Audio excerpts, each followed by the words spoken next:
नमस्ते गाइस, मेरा नाम है अभिमन्यु। स्वागत है आप सभी का स्पीक अर्बन इंग्लिश में।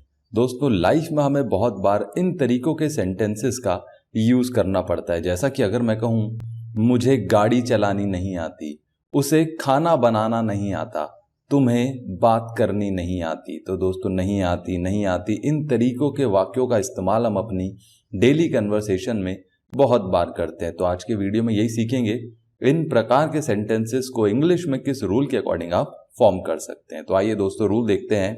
सबसे पहले आता है आपका सब्जेक्ट, उसके बाद आता है आपका डोंट नो हाउ टू या फिर डजंट नो हाउ टू, उसके बाद वर्ब की फर्स्ट फॉर्म और लास्ट में आपका ऑब्जेक्ट। दोस्तों, डोंट नो कहाँ आएगा, डजंट नो कहाँ आएगा, पहले भी बता चुका हूं। ठीक है, सब्जेक्ट के अकॉर्डिंग आप लगा सकते हैं एग्जाम्पल से और बेहतर समझेंगे। देखिए, पहला है आपका उसे गाड़ी चलानी नहीं आती, उसे गाड़ी चलानी नहीं आती। He doesn't know how to drive. He doesn't know how to drive. मुझे जर्मन बोलनी नहीं आती, मुझे जर्मन बोलनी नहीं आती। I don't know how to speak German. I don't know how to speak German. मुझे खाना बनाना नहीं आता, मुझे खाना बनाना नहीं आता। I don't know how to cook food. I don't know how to cook food. उसे कॉफी बनानी नहीं आती, उसे कॉफी बनानी नहीं आती। She doesn't know how to make coffee. She doesn't know how to make coffee. मुझे कल दिल्ली जाना पड़ सकता है, उसे कल छुट्टी लेनी पड़ सकती है। मुझे ये काम छोड़ना पड़ सकता है। तो दोस्तों, पड़ सकता है या पड़ सकती है, इन तरीकों के सेंटेंसेस का यूज़ हम अपनी डेली कन्वर्सेशन में बहुत बार करते हैं। तो आज के वीडियो में यही सीखेंगे इन प्रकार के सेंटेंसेस को इंग्लिश में आप किस रूल के अकॉर्डिंग फॉर्म कर सकते हैं। ठीक है दोस्तों, तो आइए रूल देखते हैं। रूल बहुत ही सिंपल है। सबसे पहले आता है आपका सब्जेक्ट, उसके बाद आप मे, माइट, कुड या मस्ट, इन चारों में से किसी भी वर्ड का आप यूज कर सकते हैं। ठीक है दोस्तों, मे, माइट, कुड या मस्ट। उसके बाद आता है आपका हैव टू, उसके बाद वर्ब की फर्स्ट फॉर्म और फिर आपका ऑब्जेक्ट। ठीक है दोस्तों, थोड़ा सा समझिएगा रूल को।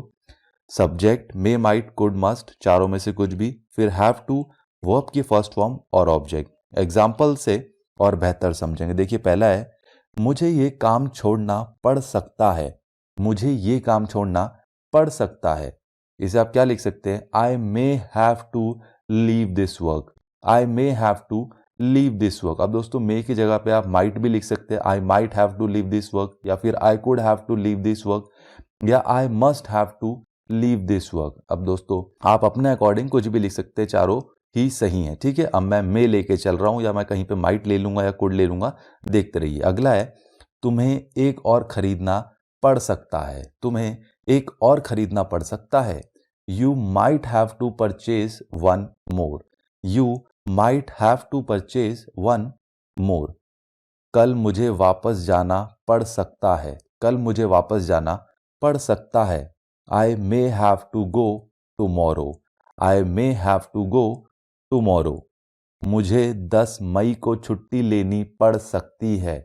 मुझे 10 मई को छुट्टी लेनी पड़ सकती है। I may have to take leave on 10th May. I may have to take leave on 10th May. शाम को मुझे भाई के साथ जाना पड़ सकता है। शाम को मुझे भाई के साथ जाना पड़ सकता है। I may have to go with brother in evening. I may have to go with brother in evening.